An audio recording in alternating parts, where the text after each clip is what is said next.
Lyra's scream echoed through the forest as the mate bonds snapped, sending shockwaves of agony through every nerve in her body. She hit the ground hard, dirt and leaves grinding into her palms as her wolf howled in anguish. Above her, Garrett stood like a statue carved from ice, the ceremonial silver blade still gleaming in his hand. I, Garrett Ironwood, reject you, Lyra Thornfield, as my fated mate before the goddess and this pack. The words hung in the blood moon's crimson light like a death sentence.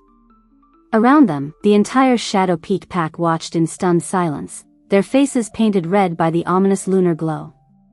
Lyra forced herself to her knees, tasting blood where she'd bitten her tongue. Garrett, please. Whatever Celeste told you. Don't. His voice cut through her plea like the blade in his hand. Don't make this harder than it has to be. Behind him, her stepsister Celeste dabbed at her eyes with a lace handkerchief, the picture of devastated innocence. But Lyra caught the flash of triumph in those pale green eyes, the barely concealed smirk playing at her lips. I'm sorry, sister, Celeste whispered, her voice carrying perfectly across the silent clearing. I couldn't let him live a lie anymore. What I saw behind the training grounds, with that rogue from the Moonwater pack. That's not what happened. Lyra's wolf snarled beneath her skin, claws extending. I saw you, Celeste continued, fresh tears sliding down her porcelain cheeks. In his arms. Kissing him like Garrett meant nothing to you. The lie hit the gathered wolves like wildfire. Lyra could see it in their faces, the doubt, the judgment, the confirmation of what they'd always suspected about the foundling who didn't belong. Garrett's dark eyes finally met hers, and the disgust she saw there shattered what remained of her heart. I should have known. An Omega like you was never worthy of an Alpha's devotion. Alpha Blackthorn stepped forward, his commanding presence silencing the pack's whispers. The rejection is witnessed and binding under the blood moon. Garrett Ironwood, you are free to choose another mate. Lyra struggled to her feet, her legs shaking from the trauma of the severed bond.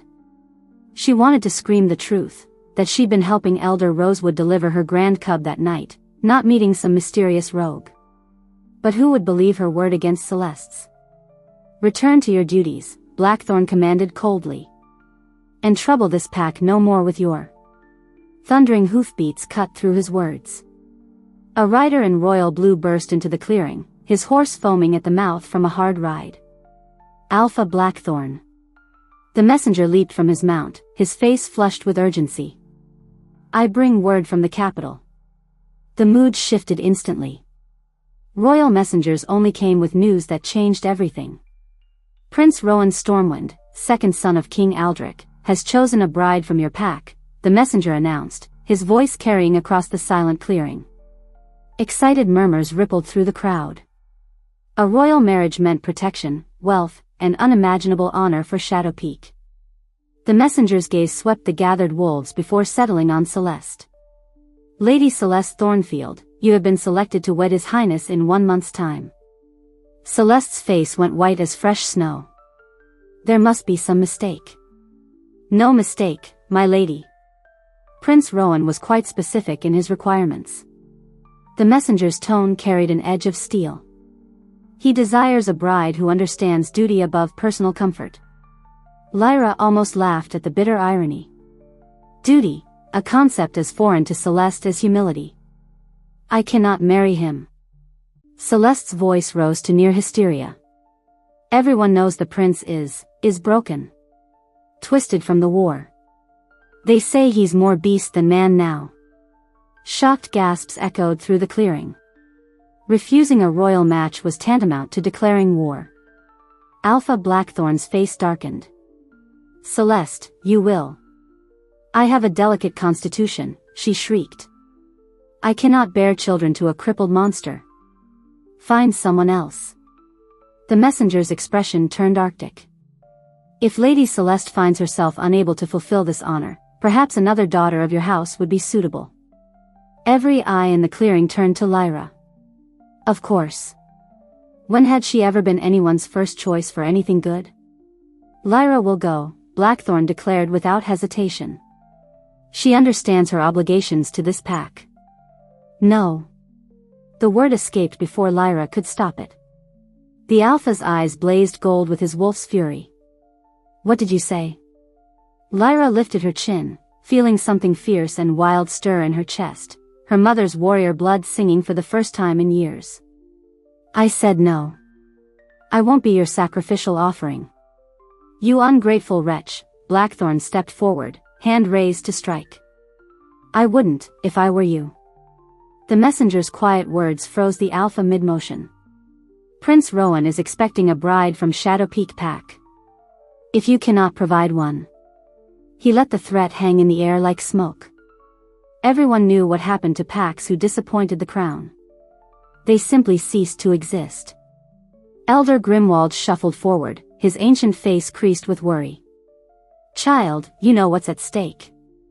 Without the Royal Alliance, the northern clans will overrun our territory within the year. Why should I care? Lyra shot back. You all just watched my mate reject me based on lies, and not one of you spoke in my defense.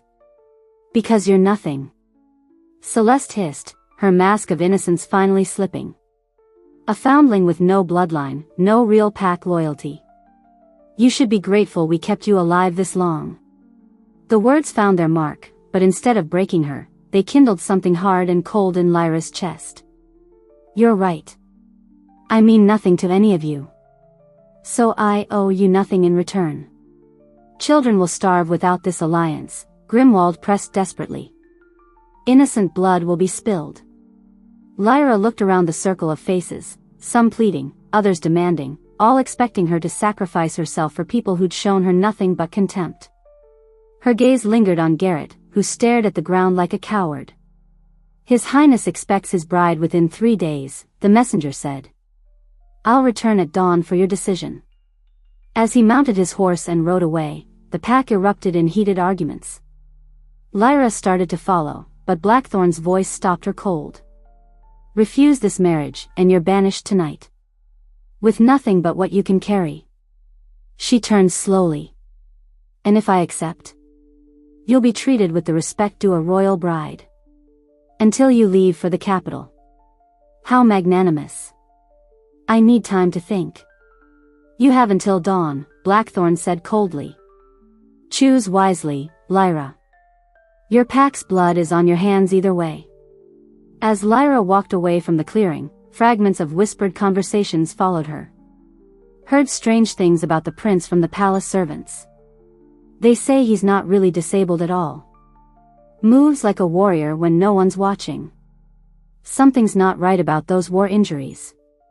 She paused at the forest's edge, straining to catch more, but the voices faded into the night wind.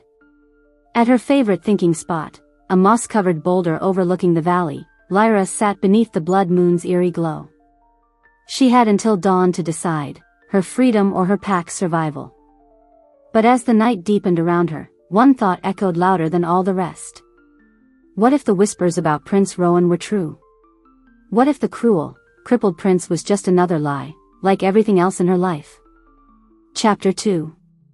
The royal palace of Stormwind loomed before Lyra like a gilded prison, its soaring spires and gleaming walls designed to make visitors feel small and insignificant. Mission accomplished. 3 days of bone-jarring travel in a royal carriage had done nothing to prepare her for this moment. She'd expected grandeur, but not this overwhelming display of power that seemed to press down on her shoulders like a physical weight. Golden banners bearing the royal wolf crest snapped in the wind above her, each one worth more than her entire pack's yearly income. Lady Lyra Thornfield of Shadow Peak, announced the herald as she climbed the marble steps, her simple traveling dress a stark contrast to the opulent surroundings. Here for the royal wedding ceremony. Wedding ceremony. The words hit her like a slap. A murmur rippled through the assembled courtiers lining the grand entrance hall. Lyra caught fragments of whispered conversations. I thought she was supposed to be the bride. Quite plain, isn't she? What pack did she say she was from? Heat flooded her cheeks, but she kept her chin high and her expression neutral. She'd survived worse humiliations than curious stares from pampered nobles. The herald led her through corridors lined with portraits of stern-faced kings and queens, their painted eyes seeming to follow her progress. Crystal chandeliers cast rainbow patterns on marble floors so polished she could see her reflection. Everything screamed wealth and power, and reminded her exactly how far she was from home. "His Majesty King Aldrich will receive you in the throne room," the herald said, his tone suggesting this was a great honor she didn't deserve. The massive doors to the throne room swung open with a groan that echoed through the cavernous space. Lyra's breath caught. The room was easily the size of her pack's entire meeting hall, with vaulted ceilings that disappeared into shadow and stained glass windows that painted the floor in jeweled light. On the raised dais at the far end sat King Aldrich Stormwind, a man whose presence commanded attention even from a distance. His silver hair was perfectly groomed, his bearing regal despite the lines of weariness around his eyes. To his right sat a woman who could only be Queen Isabel, elegant and cold as winter frost. But it was the figure in the wheelchair beside the throne that made Lyra's steps falter. Prince Rowan Stormwind bore little resemblance to the terrifying beast of legend. Thin to the point of frailty, he hunched in his chair like a man twice his age. A thick woolen blanket covered his legs, and when he turned his head toward her, his movements seemed labored and uncertain. "Why, Your Majesty," he said, his voice carrying a pronounced stutter that echoed embarrassingly in the vast space. "The Lady from Shadow Peak has arrived." King Aldrich barely glanced at his nephew before fixing his attention on Lyra. "Lady Thornfield. You've had a long journey for nothing, I'm afraid." "Your Majesty." Lyra managed, though her throat felt suddenly dry. "My nephew has already chosen his bride." The king's tone was matter-of-fact, as if discussing the weather. "Lady Cordelia Ashford, daughter of Duke Edmund.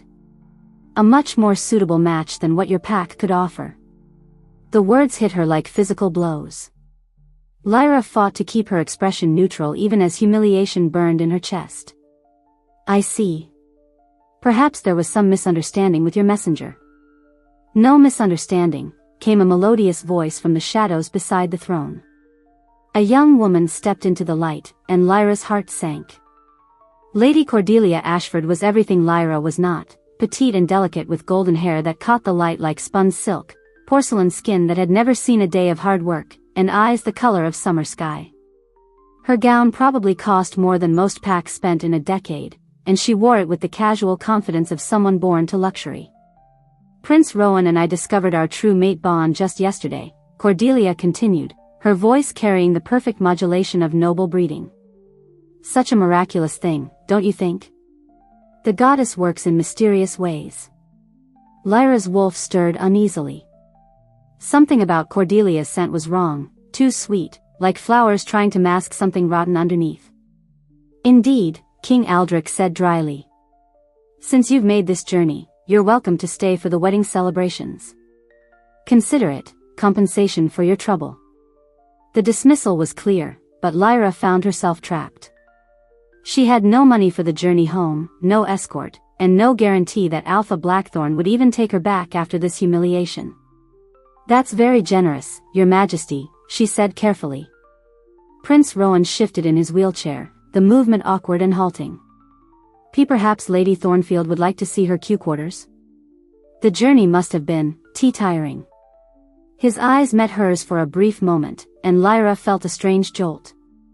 For just an instant, those pale green eyes seemed sharp and calculating, nothing like the confused, stammering prince he appeared to be. "Of course," King Aldrich waved a hand dismissively. "Captain Drake will show you to the guest wing." A tall man in the Royal Guard's dark blue uniform stepped forward. Captain Drake had the bearing of a career soldier, with graying hair and scars that spoke of real battles. His expression was neutral, but Lyra caught something almost sympathetic in his dark eyes. "This way, my lady." As they left the throne room, Lyra heard Cordelia's tinkling laugh echo behind them. Poor thing. She actually thought she was going to marry royalty. How delightfully naive. The guest quarters were luxurious by any standard, larger than Lyra's entire room back home, with a four-poster bed draped in silk and a fireplace already crackling with warmth. But luxury couldn't ease the sting of rejection or the growing certainty that she was completely alone in a hostile court. Captain Drake lingered in the doorway. "Dinner is served in the Great Hall at sunset. A servant will come to escort you." Thank you, Lyra said, then impulsively added, Captain? How long has Prince Rowan been like this? Something flickered in Drake's expression. Since the border wars, my lady. 3 years now.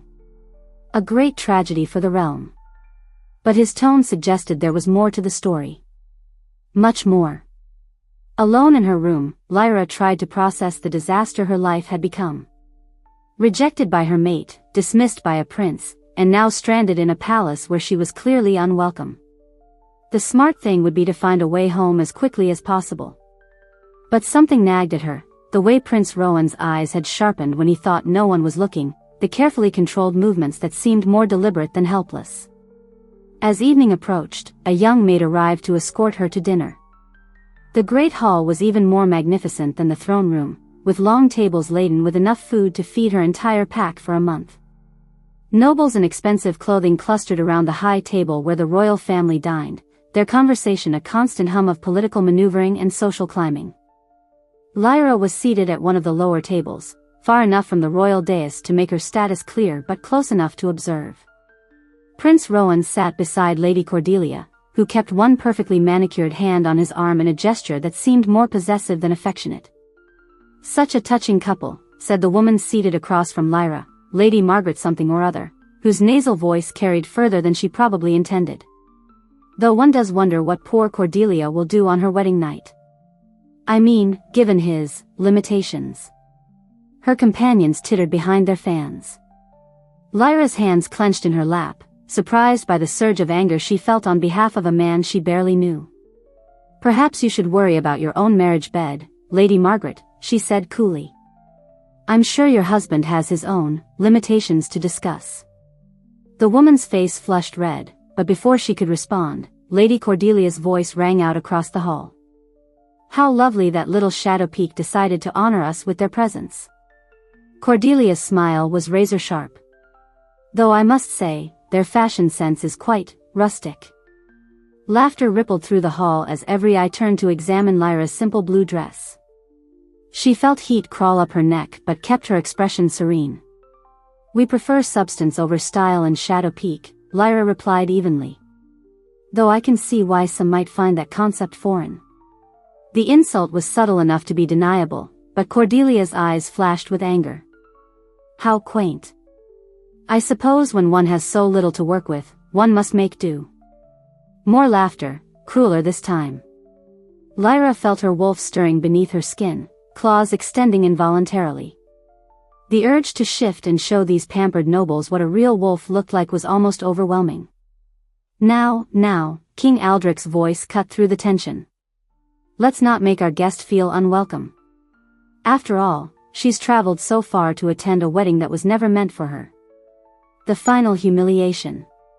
Lyra's face burned as conversation resumed around her, pointedly excluding her from the general flow of court gossip. She forced herself to eat, though the rich food tasted like ash in her mouth. As the evening wore on, she noticed Prince Rowan growing increasingly restless. He kept glancing toward the doors as if planning an escape, his fingers drumming against his wheelchair's armrest with surprising coordination for someone supposedly damaged by war injuries. Finally, he leaned over to whisper something to Captain Drake, who nodded and moved to stand behind the prince's chair. I'm afraid I must retire early, Rowan announced, his stutter notably less pronounced than it had been earlier. The excitement of the day has been overwhelming. Of course, nephew, King Aldrich said with barely concealed relief. Rest well. As Captain Drake wheeled him from the hall, Lyra noticed something odd. For just a moment, as they passed near her table, Prince Rowan's foot slipped from the wheelchair's footrest, and she could have sworn she saw him quickly pull it back into position, the movement far too controlled for someone with supposed nerve damage. Curiosity overrode her better judgment. After waiting a few minutes, Lyra excused herself from the table and slipped out of the great hall. The corridors were dimly lit by torches, creating pools of dancing shadow perfect for concealment. She followed the sound of wheels on marble, staying far enough back to avoid detection. Captain Drake was pushing the wheelchair toward what appeared to be a private wing of the palace, their voices carrying softly in the empty hallway. Growing tired of this charade, she heard Prince Rowan say, his voice clear and strong without any trace of a stutter. "How much longer must I play the weakling for my dear uncle's benefit?" Lyra's breath caught. She pressed herself against an alcove, straining to hear more. "Patience, Your Highness," Captain Drake replied quietly. "King Aldrich grows more suspicious by the day. If he discovers you've been feigning your injuries." "I know." Rowan's voice was grim. "But watching Cordelia simpering over my supposed helplessness makes my skin crawl. And that scene with the Shadow Peak girl tonight." "Lady Thornfield handled herself well," Drake observed. "Cordelia underestimated her." "She did indeed." There was something almost approving in Rowan's tone. "Did you see how her eyes flashed when Cordelia insulted her? For a moment, I thought she might shift right there in the Great Hall." They stopped walking, and Lyra held her breath, afraid they'd somehow detected her presence. "Perhaps having her here isn't entirely unfortunate," Rowan continued thoughtfully. "Someone with so little to lose might prove useful." "Useful how, Your Highness?" "I'm not sure yet. But something tells me Lady Lyra Thornfield is not quite what she appears to be." Footsteps resumed, fading into the distance. Lyra remained frozen in her alcove, mind reeling from what she'd just heard. Prince Rowan wasn't disabled at all. He was playing some elaborate deception, pretending to be weak and stammering for his uncle's benefit. But why? And what did he mean about her being useful? One thing was certain, she wasn't the only one in this palace hiding their true nature. As she made her way back to her quarters through the shadowy corridors, Lyra couldn't shake the feeling that she'd just stumbled into something far more dangerous than a simple political marriage. The game had changed completely. The question was, did she want to play? Chapter 3. The servants' quarters smelled of lye soap and desperation. Lyra stared at the cramped room with its single narrow window and thin mattress, wondering how her life had spiraled so completely out of control.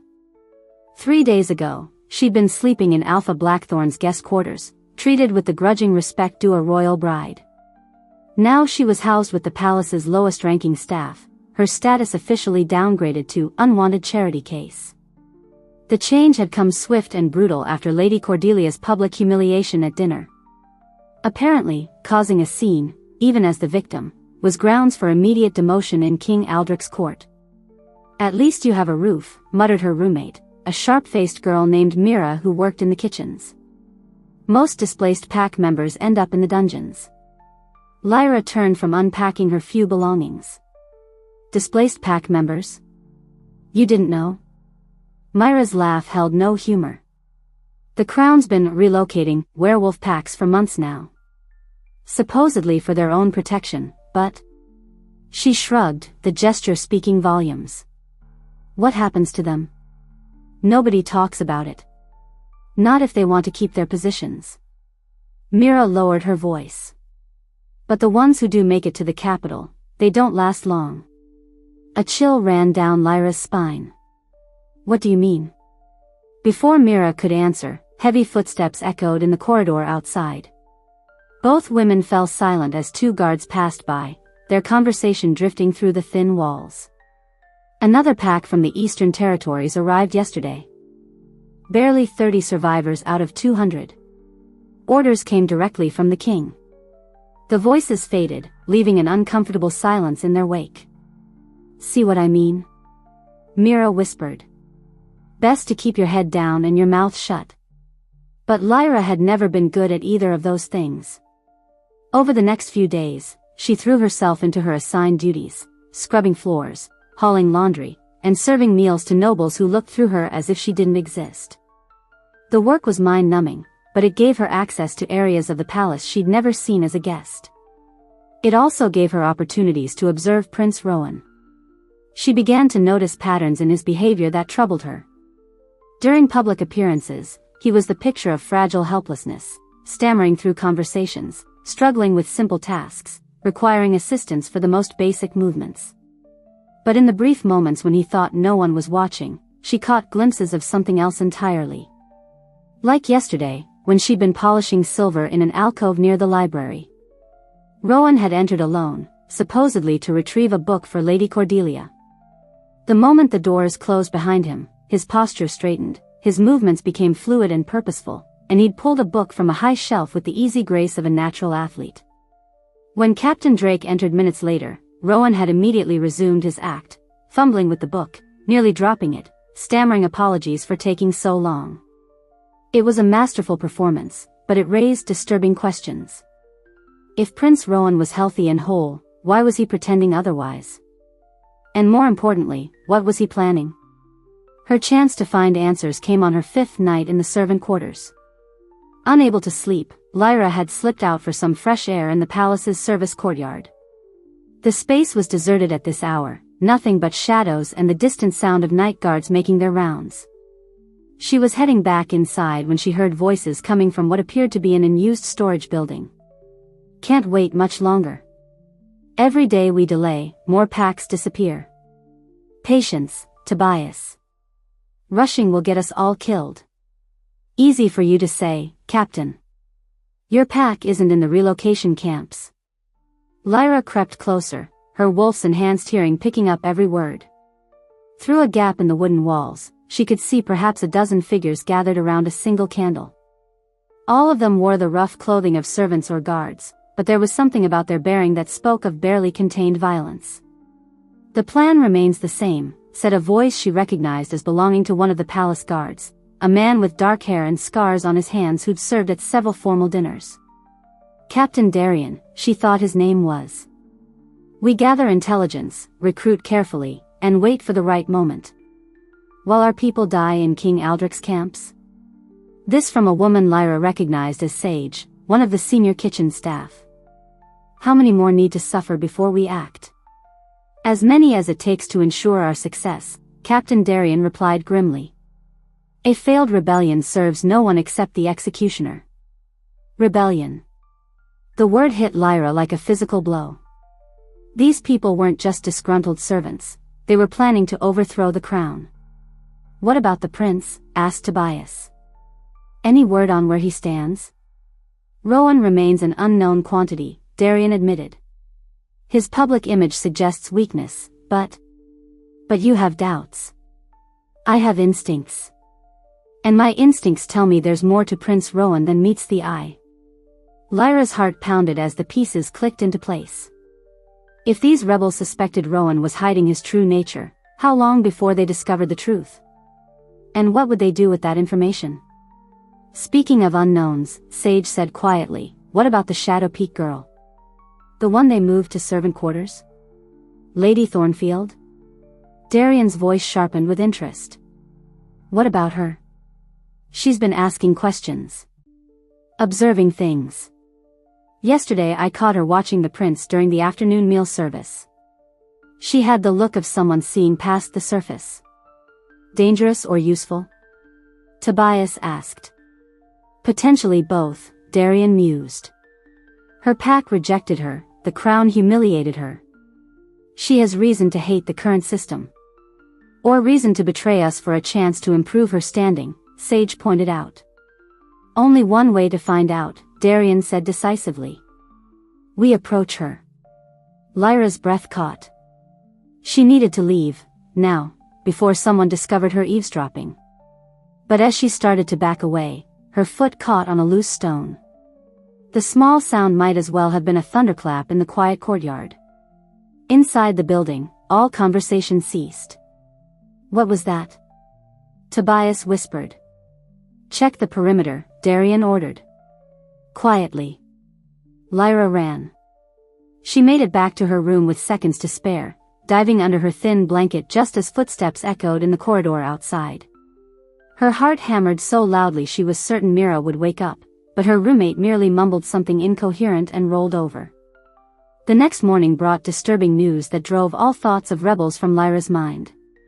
Diplomatic envoy arriving today, announced Mrs. Hartwell, the head of housekeeping, as she assigned the day's duties. Full formal reception. All hands needed for preparation. Lyra was scrubbing the great hall's marble floors when the visitors arrived. The sound of horses and carriages in the courtyard drew her to one of the tall windows, and what she saw there nearly stopped her heart. Alpha Blackthorn's banner flew alongside the royal colors, and stepping down from the lead carriage was a figure she'd hoped never to see again. Garrett Ironwood looked exactly as she remembered, tall and commanding, his dark hair catching the afternoon sunlight, his presence drawing attention from every direction. He wore formal diplomatic robes that emphasized his broad shoulders and the confident way he carried himself. But it wasn't Garrett who made Lyra's blood turn to ice. It was the woman on his arm. Celeste had never looked more beautiful or more triumphant. Her golden hair was styled in an elaborate updo that showcased diamond earrings, and her deep blue gown was clearly the work of a master seamstress. But it was the way she looked at Garrett, and the way he looked back, that sent daggers through Lyra's chest. The mate bond. They'd completed the mate bond. The betrayal hit her like a physical blow. Not only had Garrett chosen her stepsister over her, he'd bound himself to Celeste with the sacred ritual that was supposed to be eternal and unbreakable. "Impressive delegation," said a voice behind her. Lyra spun to find Captain Darien watching the arrival through another window.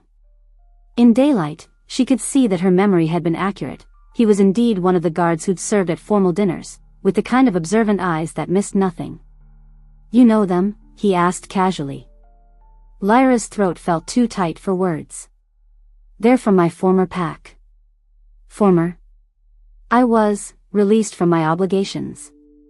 Something flickered in Darien's expression, understanding, perhaps, or sympathy. "That must be difficult. Watching your past walk through the door." It was more than difficult.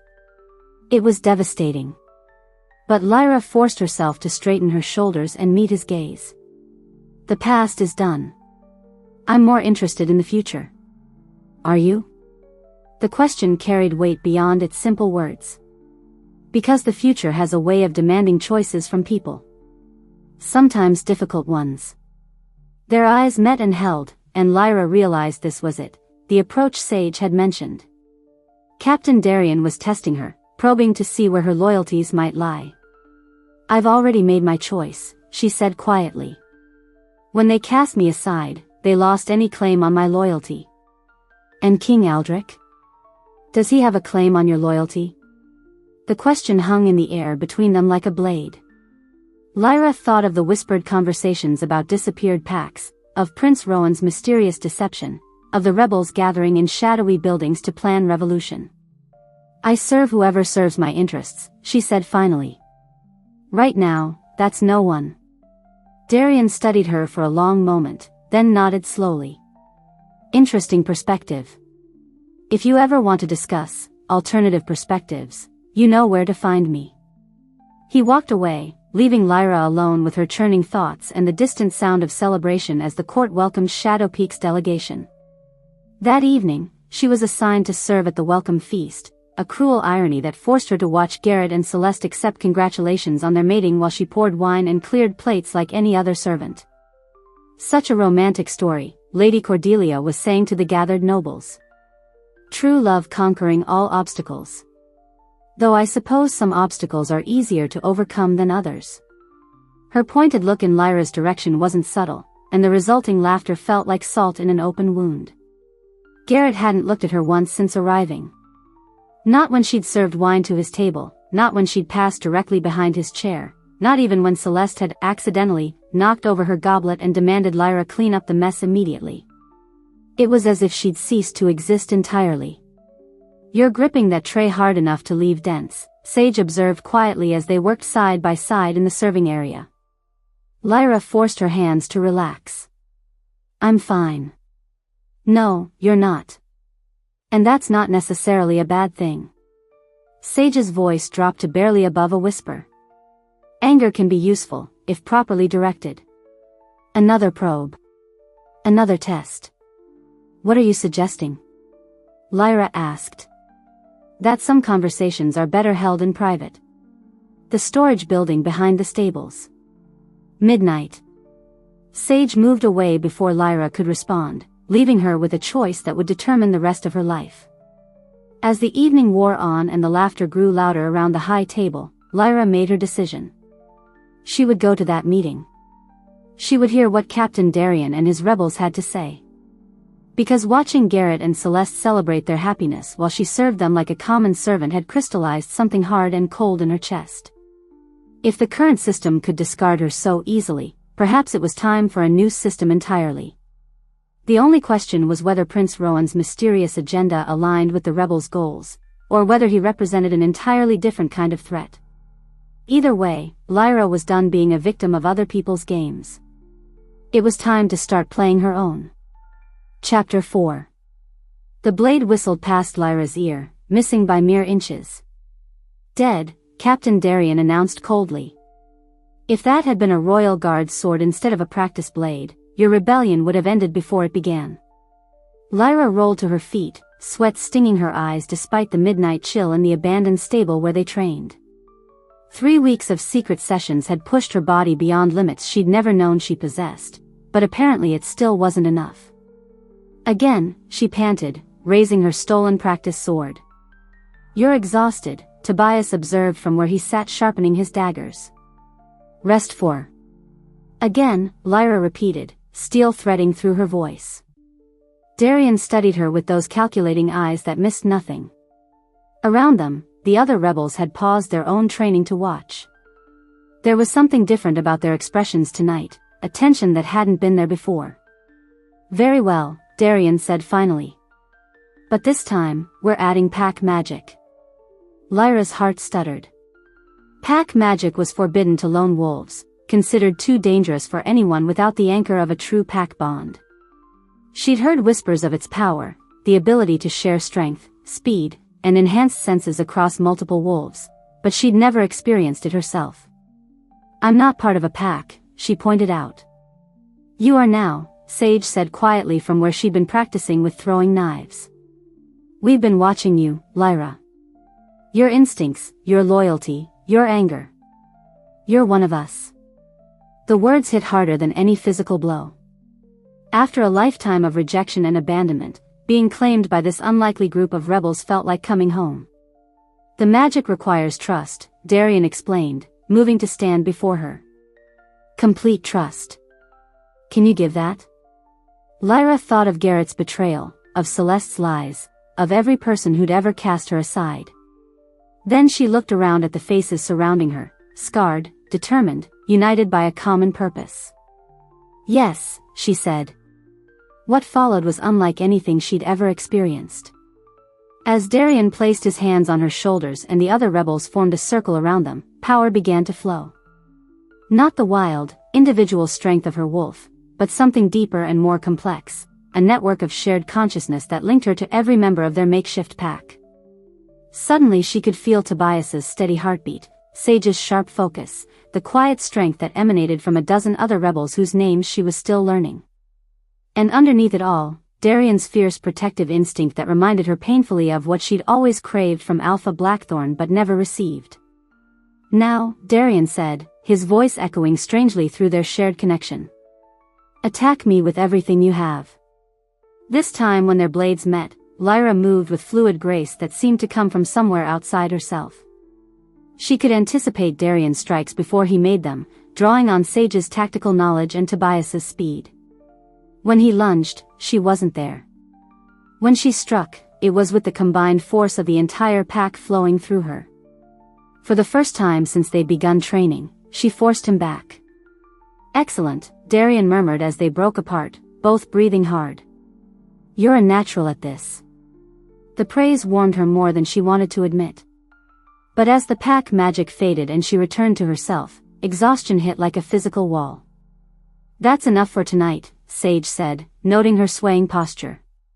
"Tomorrow we move to Phase 2. "Phase 2? Lyra asked. "Intelligence gathering," Darien explained, his expression growing grim. "We need to know exactly what King Aldrich is planning for the relocated packs.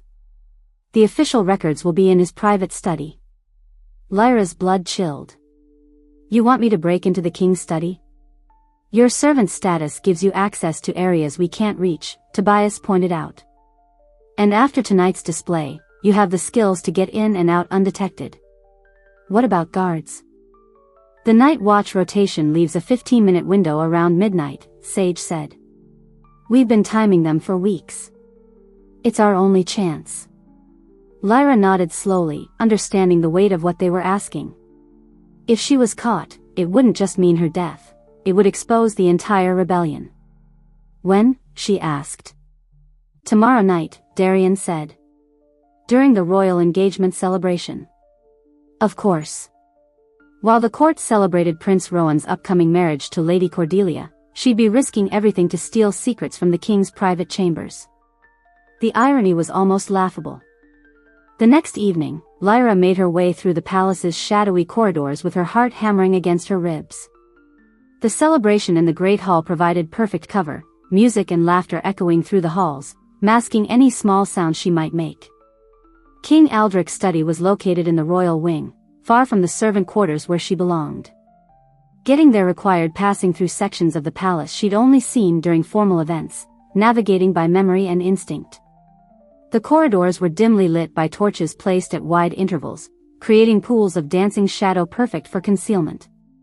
Her enhanced hearing, sharpened by weeks of training with the rebels, picked up the distant sounds of revelry and the measured footsteps of guards making their rounds. She was almost at the study when she heard voices ahead. Don't care what the physicians say. I know what I saw. Lady Cordelia, perhaps you should discuss this with Prince Rowan directly. He won't listen. He dismisses every concern I raise about that servant girl. Lyra's blood turned to ice. They were talking about her. She pressed herself against an alcove as Lady Cordelia swept past with one of her ladies-in-waiting, their whispered conversation carrying clearly in the quiet corridor. There's something off about her, Vivian. The way she watches everything, takes note of details no servant should care about. And yesterday I caught her listening outside the council chamber. What do you think she's after? I don't know yet. But I intend to find out. They passed by without noticing her, but their words sent chills down Lyra's spine. If Cordelia was already suspicious, how long before her investigation led to the rebels? She forced herself to focus on the mission. The king's study was just ahead, its heavy oak door standing like a barrier between her and the answers they desperately needed. The lock was more complex than anything she'd practiced on, but weeks of training with Sage, who apparently had skills that went far beyond kitchen work, had prepared her for this.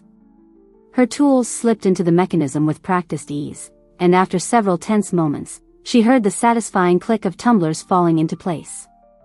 The door swung open silently on well-oiled hinges. King Aldric's study was exactly what she'd expected: rich dark wood, leather-bound books, and the overwhelming scent of power and privilege. Moonlight streaming through tall windows provided enough illumination to navigate by, casting everything in silver and shadow. The desk dominated the center of the room, its surface covered with documents that made her pulse quicken. Maps of the kingdom with red marks indicating pact territories, correspondence with various nobles, and, most importantly, a leather portfolio marked with the royal seal. She was reaching for the portfolio when she heard it. Footsteps. Not the measured tread of a guard making rounds, but the light, confident step of someone who belonged in this section of the palace. Someone heading directly for the study. Panic flooded her system. There was nowhere to hide, no convenient alcoves or heavy curtains to conceal her presence. The windows were too high to reach quickly, and the door she'd entered through was the only exit. The footsteps stopped just outside. Lyra's hand instinctively went to the knife hidden in her servant's dress, even as her mind raced through possible explanations for her presence. None of them would save her life if she was discovered stealing royal documents. The door handle turned. She tensed, preparing to fight or run or both, when the figure who entered made her forget how to breathe entirely. Prince Rowan walked into the study with fluid, purposeful strides, showing no trace of the halting, uncertain movements she'd grown accustomed to seeing. He moved to his uncle's desk with the confidence of someone completely comfortable in his own body, and when he reached for a drawer, his movements were those of a trained warrior. In his right hand, he carried a sword that gleamed silver in the moonlight.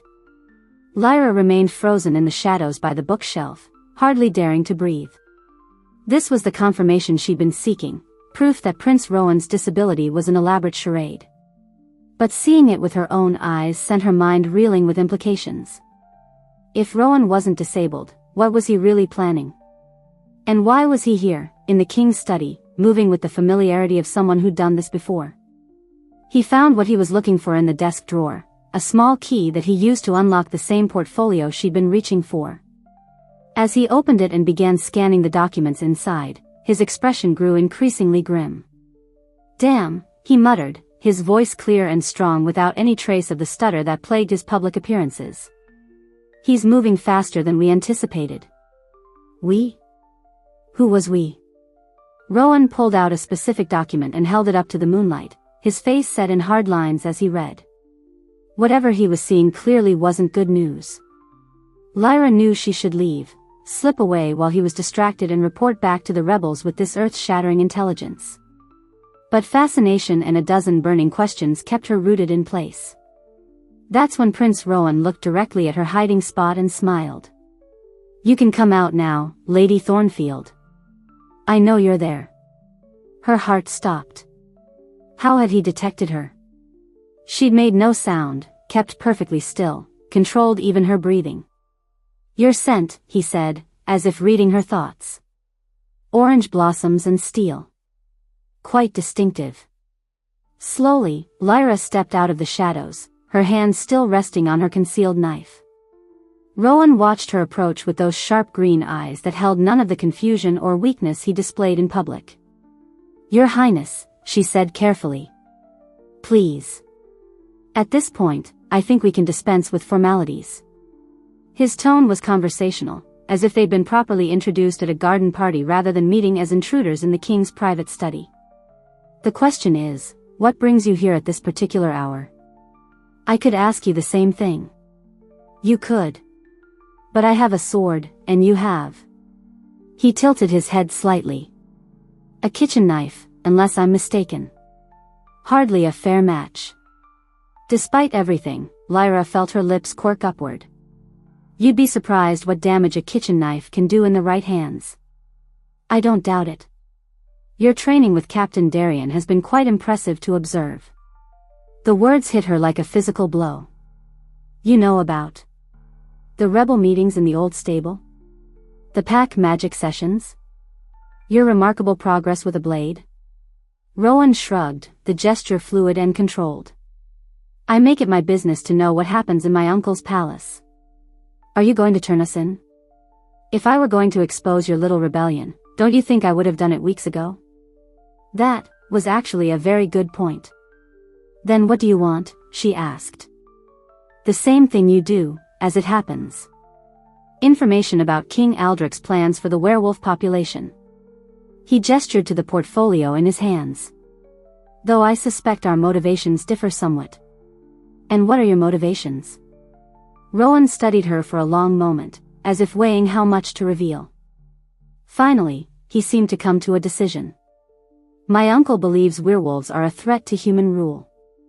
He's been systematically weakening pack structures for months, relocating families, breaking up established territories, forcing political marriages designed to create dependencies rather than alliances." "We know about the relocations," Lyra said quietly. "The camps. Those are just the beginning." Rowan's expression darkened.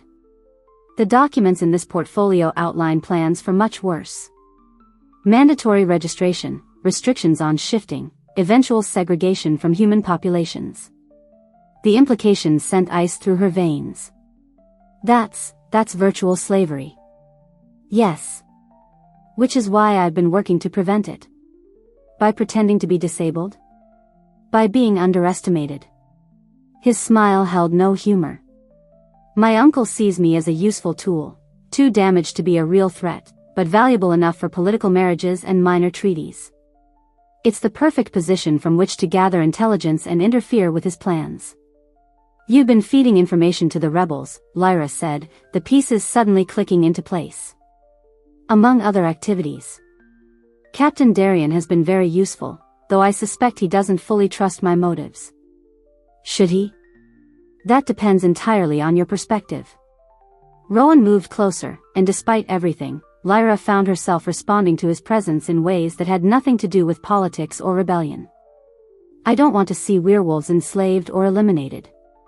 But I also don't want to see the kingdom torn apart by civil war." Sometimes war is the only option. Sometimes. But not always. There are other ways to create change. Such as having allies in positions of power who can work to reform the system from within. He was offering her something, an alternative to the rebels' increasingly violent plans, perhaps. But trusting him would mean betraying everything Captain Darien and the others had built. "Why should I believe you?" she asked. "Because I could have had you arrested the moment you entered this room. Because I could have exposed your rebel friends weeks ago. Because I'm choosing to share information with you that could get me executed for treason." All valid points. But there was something else in his expression, something that made her pulse quicken despite her better judgment. "There's another reason," he said quietly. "Which is? Because despite everything that's happened to you, the rejection, the humiliation, the loss of everything you thought you wanted, you're still here fighting for something bigger than yourself. That kind of strength is admirable." The word sent warmth flooding through her chest, a dangerous feeling she couldn't afford to indulge. "Lady Cordelia is suspicious of me," she said, forcing herself to focus on practical concerns. "I know. I'll handle Cordelia." "How?" "By giving her something else to worry about. Let me handle the politics, Lyra. You focus on your training and your rebel friends." The way he said her name made something flutter in her stomach. Which was ridiculous, considering he was engaged to another woman and she was supposed to be spying on him. "I should go," she said. "Yes, you should. The guards will be making their next round soon." She started toward the door, then paused. "Prince Rowan? If you're lying to me, if this is some elaborate trap." "It's not. How can I be sure?" He moved closer, close enough that she could smell his scent, pine and steel and something uniquely male that made her wolf stir restlessly. "Because I have just as much to lose as you do," he said quietly. "Maybe more." Their eyes met and held, and for a moment the air between them crackled with tension that had nothing to do with politics or rebellion and everything to do with the pull she'd been trying so hard to ignore. Then reality crashed back in, and Lyra forced herself to step away. "This doesn't change anything," she said. "I still have obligations to my people." "I understand. Just, be careful, Lyra. My uncle is more dangerous than you realize, and if he discovers what you're really doing here, I can take care of myself." "I know you can. That doesn't mean I won't worry." The admission hung in the air between them as she slipped out of the study and back into the shadowy corridors. But as she made her way back to the servant quarters, one thought echoed through her mind. Prince Rowan was either the perfect ally or the most dangerous enemy she'd ever encountered. And she had no idea which. Chapter 5. The arrow meant for King Aldric's heart buried itself in the oak tree behind him instead, its black fletching quivering in the morning sunlight. Chaos erupted across the royal hunting party as more arrows whistled through the forest clearing.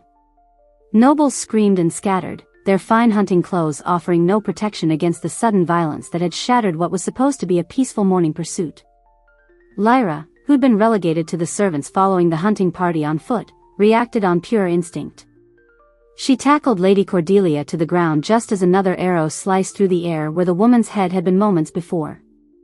"Stay down," Lyra commanded, her enhanced hearing picking up the sounds of at least a dozen attackers moving through the surrounding trees. But even as she spoke, her attention was drawn to the center of the clearing where something extraordinary was happening.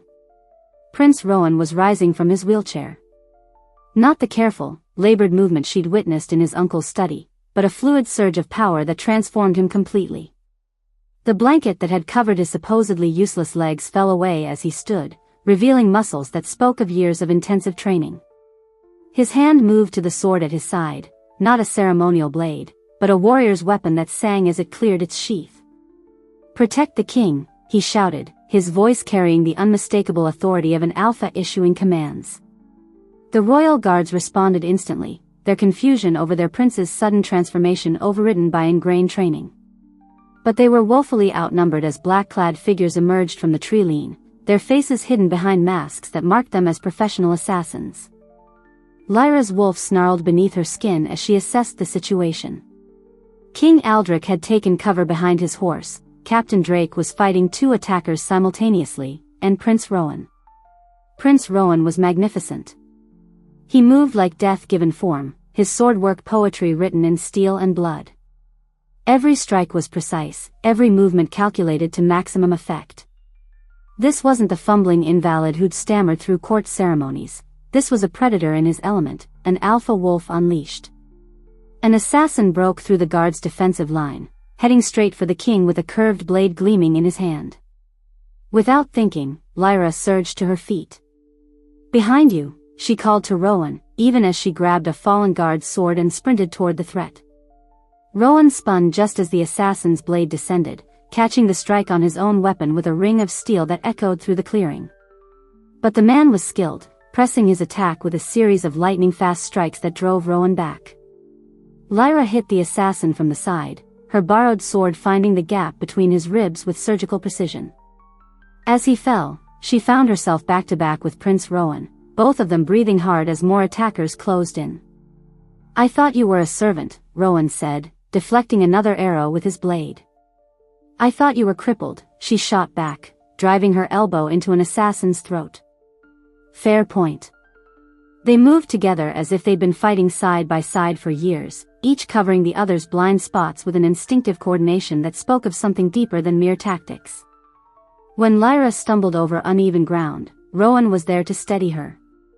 When an assassin got inside his guard, she was there with a blade to end the threat. The connection between them was electric, undeniable, and completely inappropriate given that he was engaged to another woman and she was supposedly a rebel spy. The battle ended as suddenly as it had begun. The surviving assassins melted back into the forest, leaving behind their dead and a royal party in complete chaos. King Aldrich emerged from behind his horse, his face pale but his eyes sharp as they fixed on his nephew. "Well," the king said quietly. "That was quite a performance, Rowan." The words carried dangerous undertones that made Lyra's skin crawl. But before anyone could respond, Lady Cordelia's voice cut through the tension. "Your Highness. You're standing. Oh, thank the goddess, it's a miracle." She rushed to Rowan's side, her face a perfect mask of joy and relief. But Lyra caught something else in her expression, a flash of calculation that was there and gone so quickly she almost missed it. "The shock of seeing danger must have awakened something," Rowan said carefully, allowing himself to sway slightly as if the effort of standing was still difficult. "Indeed," King Aldrich murmured. "How very convenient." The ride back to the palace was tense and silent. Rowan had resumed his wheelchair, playing the part of an invalid still recovering from his miraculous healing, but Lyra could see the strain in his shoulders, the way his hands gripped the chair's arms with white-knuckled force. She walked with the other servants, her mind racing with implications. The attack had been too well coordinated to be random, which meant someone with access to the royal schedule had betrayed their location. Someone close to the king. That evening, as the court buzzed with rumors about Prince Rowan's sudden recovery and the failed assassination attempt, Lyra found herself summoned to an unexpected meeting. Captain Drake appeared at her door just after midnight, his expression grim. "His Highness requests your presence."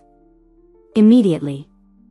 She followed him through corridors she was beginning to know by heart, but instead of heading toward the royal wing, he led her down into the palace's lower levels. Here, the walls were rough stone instead of polished marble, and the air carried the scent of age and secrets. They stopped before a heavy wooden door that Drake unlocked with an ornate key. Beyond lay a room she'd never seen before, part study, part armory, with maps covering every wall and weapons arranged with military precision. Prince Rowan stood at a large table in the center of the room, no longer bothering with his invalid act. He'd changed into dark leather that emphasized his warrior's build, and when he looked up at her entrance, his eyes held none of the confusion or weakness she'd grown accustomed to seeing. "Thank you for coming," he said. "Did I have a choice?" "There's always a choice, Lyra. The question is whether you'll like the consequences." Captain Drake closed the door behind them, leaving them alone in the weapon-filled chamber. Lyra's gaze swept over the maps on the walls, noting the marked territories and supply routes, the careful documentation of troop movements and political alliances. "What is this place?" she asked. "My real office. The center of operations for everything my uncle believes I'm too damaged to manage." Rowan moved to one of the maps, his fingers tracing a route through the Northern Territories. "Tell me, what did you think of today's attack?" "Professional. Well planned. Someone with inside information arranged it." "Very good. Any thoughts on who?" Lyra studied his expression, looking for clues. "Someone close to the king. Someone who knew the exact route and timing of the hunt. Someone who knew that my uncle has been growing suspicious of my miraculous improvements," Rowan added quietly. "Someone who might have suggested the hunt as the perfect opportunity to resolve two problems at once." The implications hit her like ice water. "You think he arranged his own assassination attempt?" "I think my uncle has been looking for an excuse to eliminate me permanently. Today's attack gave me a choice: maintain my cover and die with the rest of the court, or reveal my true capabilities and face the consequences. And you chose to reveal yourself. I chose to protect innocent people. Including you." The words hung in the air between them, charged with meaning neither of them was quite ready to acknowledge. "Why?" she asked quietly. "Because." Rowan turned to face her fully, and the intensity in his gaze made her breath catch. "Because when I saw that assassin heading for you, the thought of losing you was more terrifying than any political consequences." The admission sent heat flooding through her chest, dangerous and impossible to ignore. But before she could respond, he continued speaking. "There's something you need to know about my uncle's rule. About why I've been gathering evidence and building networks instead of claiming my rightful place openly." "Your rightful place?" "King Aldrich is not the legitimate heir to the throne." Rowan's voice was steady, but she could see the tension in his shoulders. "My father, Prince Edmund, was the eldest son. The rightful king." Lyra's world tilted. "Was murdered. Along with my mother and younger sister, when I was 16. Made to look like an accident during a hunting trip, rather like today's attempt, actually." His smile held no humor. "I survived only because I was away at military school. When I returned, Aldrich had already been crowned, and I was a traumatized boy who posed no threat to his new regime. But you do pose a threat now. I am the threat now. I have proof of his crimes, documentation of his systematic persecution of werewolf packs, evidence of corruption that reaches to the highest levels of the nobility." He gestured to the maps and documents surrounding them. "And I have allies throughout the kingdom who remember my father's just rule and want to see it restored." "Including the rebels?" "Some of them. Captain Darien has been useful, though he doesn't know the full scope of my plans. I've been feeding him information that serves both our purposes, weakening Aldrich's hold on power while building the foundation for a legitimate transition." "You've been using him." "I've been working with him toward a common goal." "There's a difference." Lyra wasn't sure she agreed, but before she could argue the point, urgent knocking interrupted them. "Your Highness," came Captain Drake's voice through the door. "We have a problem." Rowan moved to unlock the door, admitting his guard whose expression was grimmer than usual. "What is it?" Rowan asked. "The rebels know about your meeting with Lady Thornfield in the King's study 3 nights ago. Someone saw her leaving and reported back to Captain Darien." Lyra's heart sank. "How much do they know?" "Enough to question your loyalty," Drake replied. "Captain Darien is calling for an emergency meeting. Tonight. They think I've betrayed them," Lyra said quietly. "Have you?" Rowan asked, his tone carefully neutral. The question hung in the air like a blade. Lyra thought of the rebels who'd welcomed her, trained her, made her feel like she belonged somewhere for the first time in her life. Then she looked at Prince Rowan, the man who might be the righteous leader they all needed, but who'd been manipulating events from the shadows. "I don't know," she admitted finally. "You need to go to that meeting," Rowan said. "Convince them that you're still loyal to their cause." "Am I?" "That depends entirely on what you believe is best for the werewolf population. Civil war and chaos, or gradual reform under legitimate leadership." Before Lyra could respond, Captain Drake cleared his throat uncomfortably. "There's something else, Your Highness." "Something about Lady Cordelia?" Rowan's expression sharpened. "What about her?" "She was seen entering the king's private chambers an hour ago. Alone." The words hit the room like a physical blow. Lyra saw understanding dawn in Rowan's eyes, followed by something that looked like bitter resignation. "Of course," he said quietly. "I should have seen it sooner." "Seen what?" Lyra asked. "Cordelia isn't my fiancée by coincidence. She's my uncle's agent, planted to watch me and report on any signs that I'm more capable than I pretend to be." His laugh held no humor. The perfect mate bond she claimed to discover was just another manipulation. "How do you know?" "Because true mate bonds can't be faked. And because I've never felt anything for her beyond mild tolerance." His eyes met Lyra's. "Which has been problematic lately." The weight of his gaze made her pulse quicken, but before she could process the implications, practical concerns intruded. "If she's been spying on you, she knows about today's performance," Lyra pointed out. "Which means Uncle Aldrich will move against me soon. Tonight, possibly." "Then what do we do?" "We?" Rowan's eyebrows rose. "I thought you weren't sure where your loyalties lay." Lyra looked around the room, at the evidence of years of careful planning, at the maps marking territories where werewolf packs had been relocated or destroyed, at the documentation of crimes that demanded justice. Then she thought of the rebels waiting for her in their shadowy meeting place, expecting answers she wasn't sure she could give. "I'm not," she said finally. "But I know right from wrong. And whatever else you are, Prince Rowan, you're not wrong about your uncle's crimes. Does that mean you'll help me?" The question carried weight far beyond its simple words. Lyra understood that this was a moment that would define not just her future, but the future of every werewolf in the kingdom. "It means I'll go to the rebel meeting," she said carefully. "And I'll try to convince them that overthrowing one tyrant doesn't have to mean rejecting the possibility of a just king. And if they don't listen? Then we'll have to find another way to stop your uncle before he destroys everything we're trying to protect." Rowan nodded slowly, understanding passing between them that went deeper than words.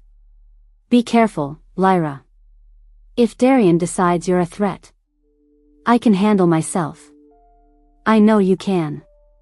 That doesn't mean I won't worry." It was the second time he'd admitted to worrying about her, and the confession sent warmth flooding through her chest despite everything.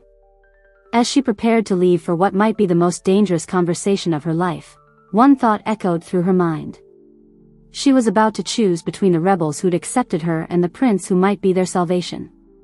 And she had no idea if she was making the right choice. Chapter 6. The screams echoing from the palace dungeons reached Lyra even in her servants' quarters, carried on the pre-dawn wind like the wails of the damned. She jolted upright in her narrow bed, her heart hammering as the sounds painted a horrific picture in her mind. Somewhere beneath the palace's gleaming facade, people were suffering. People she knew. People she'd failed to warn in time. "Mira," she whispered to her roommate, but the other girl's bed was empty, the sheets cold to the touch. Gone since yesterday evening, along with half the other servants who'd shown even the slightest sympathy toward werewolf causes. Lady Cordelia's betrayal had been swift and thorough. Lyra dressed quickly, her hands shaking as she pulled on her servant's dress and concealed her knife in its usual hiding place. The corridors outside were eerily quiet, patrolled by twice the usual number of guards whose hard eyes lingered on anyone who moved through the halls. She made her way toward the kitchens, hoping to find Sage or anyone else who might have news, but the normally bustling space was nearly empty. Only Mrs. Hartwell remained, directing a skeleton crew of obviously terrified workers. "Where is everyone?" Lyra asked quietly. Mrs. Hartwell's face was pale and drawn. "Taken in the night. Anyone who'd been seen talking to the wrong people, anyone who'd asked too many questions." Her voice dropped to barely a whisper. "They say Captain Darian was caught red-handed with stolen documents." Lyra's blood turned to ice. "How many?" 15, maybe 20. Including Mrs. Hartwell glanced around nervously. Including some you might have known. Sage. Tobias. Others whose names she'd never learned but whose faces had become familiar during those midnight training sessions. All of them now in King Aldrich's dungeons, suffering for the crime of wanting freedom for their people. What will happen to them? Lyra asked, though she dreaded the answer. Public execution. Tomorrow at dawn. The king wants to make an example that will discourage any other unrest. The words hit Lyra like physical blows. These people had welcomed her, trained her, made her feel like she belonged somewhere. And now they were going to die because she'd been discovered in that study, because her connection to them had been exposed. Because she'd failed them. I need to go, she said abruptly, turning toward the door. Child, wait. Mrs. Hartwell caught her arm. Don't do anything foolish. There's nothing you can do for them now except get yourself killed too. But Lyra was already pulling away, her mind racing with desperate plans. There had to be something, some way to help them, to make this right. She was so lost in thought that she almost missed the figure waiting in the shadows near the servant stairs. Captain Drake stepped out of an alcove, his expression grim. Lady Thornfield. His Highness requests your immediate presence. Lyra followed him through corridors that seemed to pulse with tension, past guards whose faces she didn't recognize and nobles who whispered in anxious clusters. The very air felt charged with danger, as if the palace itself was holding its breath. They didn't go to Rowan's secret chamber this time.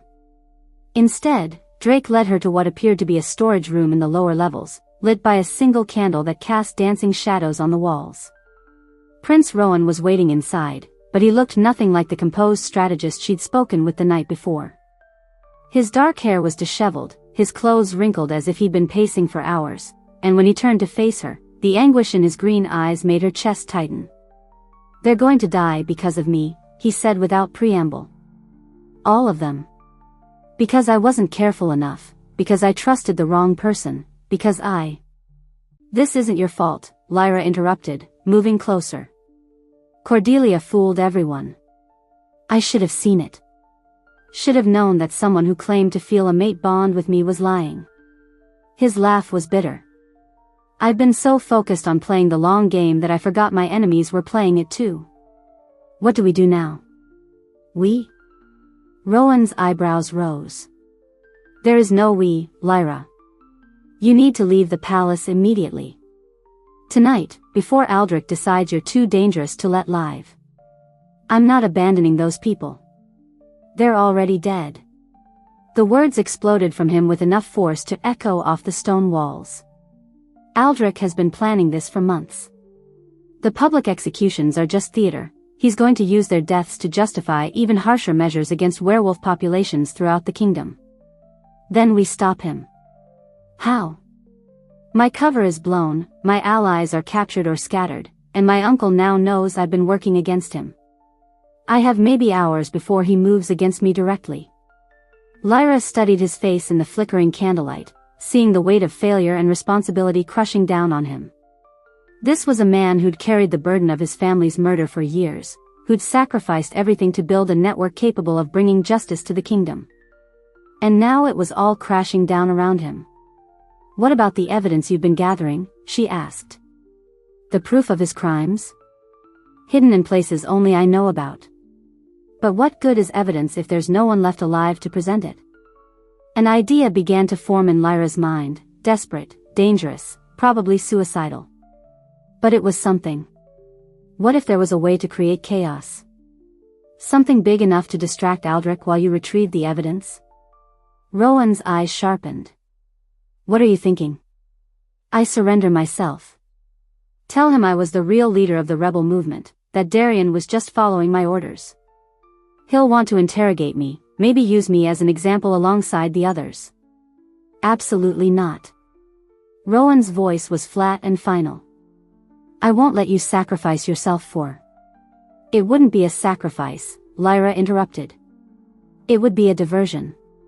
While he's focused on me, you get the evidence and find a way to present it to the noble houses. Some of them must still have honor, must care more about justice than political convenience. Even if that worked, which it won't, you'd still be dead. Maybe. Or maybe I'd find a way to escape in the confusion. Lyra, no. Rowan moved closer, his hands coming up to frame her face. I won't lose you. Not after everything not when I've finally found. He stopped himself, but the words hung in the air between them, charged with meaning neither of them had been brave enough to voice. Finally found what? She whispered. You know what, he said quietly. She did know. Despite the impossibility of their situation, despite the political complications and the danger surrounding them, something had grown between them. Something that felt suspiciously like the mate bond she'd thought she'd experienced with Garrett, but deeper and more real than anything she'd ever felt before. Rowan. I know. I know it's insane, I know the timing couldn't be worse, I know I'm still technically engaged to a woman who's been spying on me for months. His thumbs traced along her cheekbones. But I can't pretend anymore that what I feel for you is purely political. What do you feel for me? Everything. Too much. More than I have any right to feel when I might not live to see tomorrow. The admission broke something loose in her chest, a wall she'd built to protect herself from exactly this kind of vulnerability. But looking into his eyes, seeing the truth written there, she couldn't maintain her defenses. The feeling is mutual, she whispered. The space between them disappeared as if by magnetic force. His lips found hers with desperate hunger, and she responded with equal fervor, pouring all her fear and longing and impossible hope into the kiss. This wasn't the careful, calculated kiss of a political alliance. This was raw need and mutual recognition, the acknowledgement of something that transcended logic or convenience. When they finally broke apart, both breathing hard, the air between them crackled with electricity. Now do you understand why I can't let you sacrifice yourself? Rowan said against her forehead. And now do you understand why I have to? She replied. Those people down there accepted me when no one else would. I won't abandon them to save myself. Then we find another way. There is no other way. You know there isn't. They stared at each other in the candlelit darkness, both understanding the impossible choice before them. Save the rebels and lose each other, or save themselves and live with the guilt forever. If we do this, Rowan said finally, if we somehow pull off this insane plan, what happens after? After? Between us. When the dust settles and the kingdom is safe and you're free to go wherever you want. Lyra thought about it, really thought about what her life might look like if they succeeded. No more pack obligations, no more political marriages, no more serving others' ambitions instead of her own. I suppose that depends on whether you're planning to be a king who keeps his promises, she said. To you? Always. The simple words carried the weight of a vow, and Lyra felt something settle deep in her chest that felt suspiciously like home. Their moment was shattered by urgent knocking on the door. Your Highness, came Captain Drake's voice. We have a problem.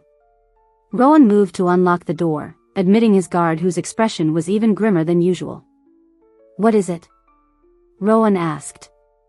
Garrett Ironwood is requesting an audience. Urgently. He claims to have information about Lady Thornfield's involvement with the rebels. Lyra's heart sank. How could he possibly know about that?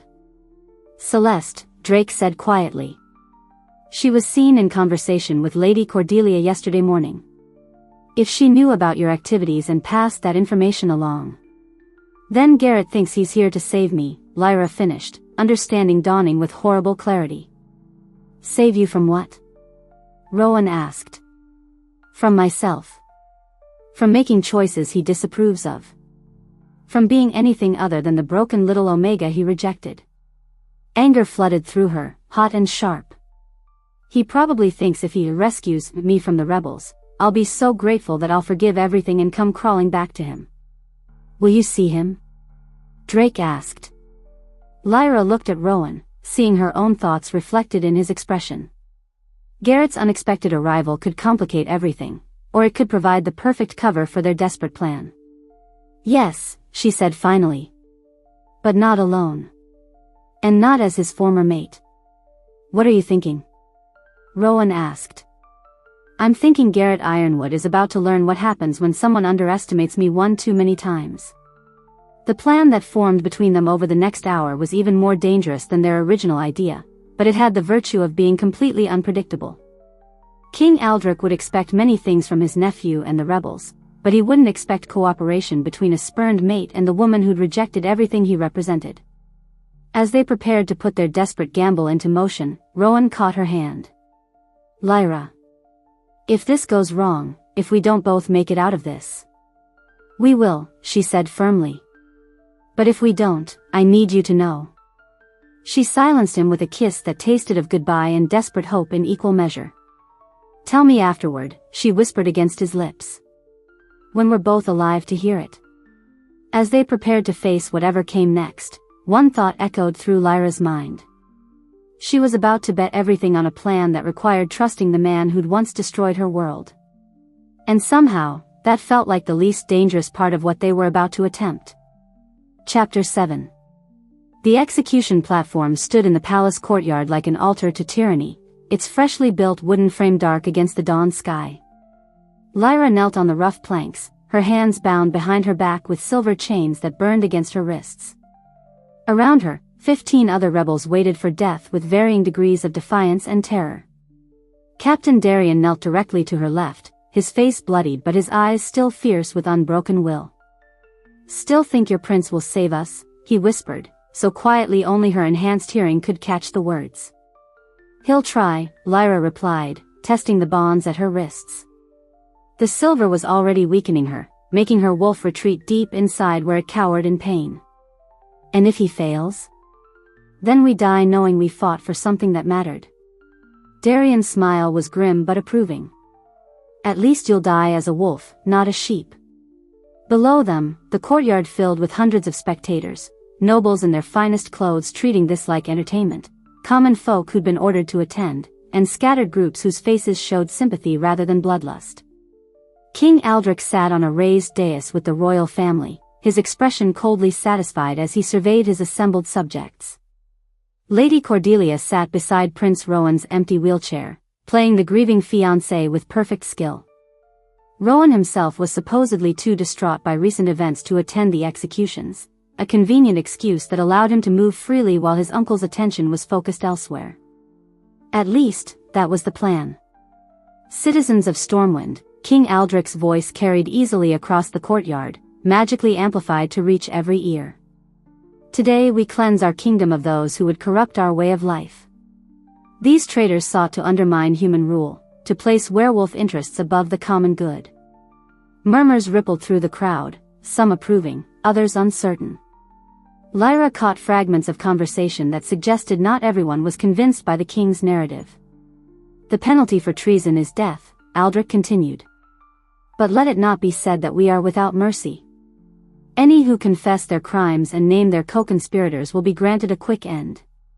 His cold gaze swept across the bound rebels, lingering on Lyra with particular intensity. She met his stare without flinching, pouring every ounce of defiance she possessed into that silent exchange. "No confessions?" Aldrich asked when the silence stretched. "Very well. Then you will serve as an example to any who might follow your path." The executioner stepped forward, a massive man whose face was hidden behind a black hood. His silver axe gleamed in the morning sunlight as he took his position beside the chopping block. "Captain Darien Blackwood," Aldrich announced. "You will be first." Darien was hauled to his feet by 2 guards, his chains clanking as they forced him toward the block.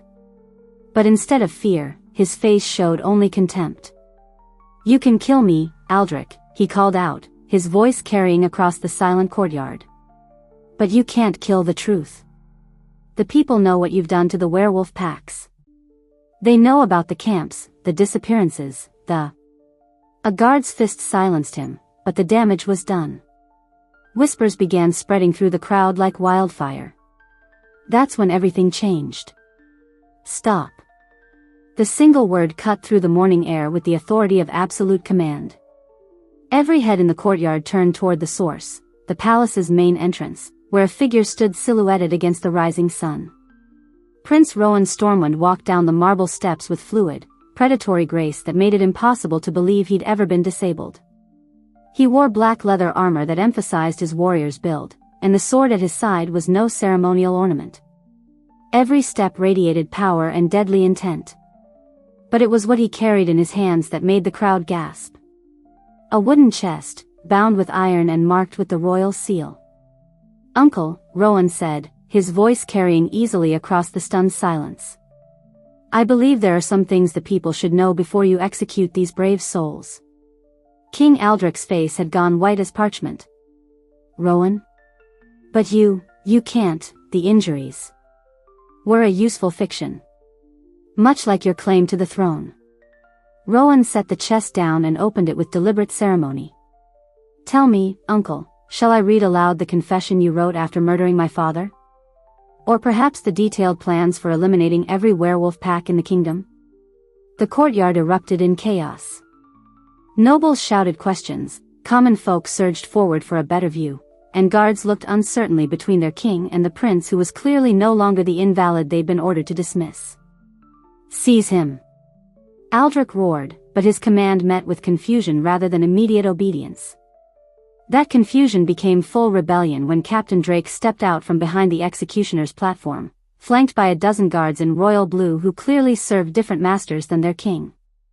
"I think not, Your Majesty," Drake said calmly. "These men serve the true heir to Stormwind." The battle erupted on three fronts simultaneously. King Aldrich's loyalist guards moved to capture Rowan, only to find themselves facing Captain Drake's men who fought with the coordinated precision of soldiers who'd been preparing for this moment for years. Steel rang against steel as the two forces clashed in the space before the execution platform.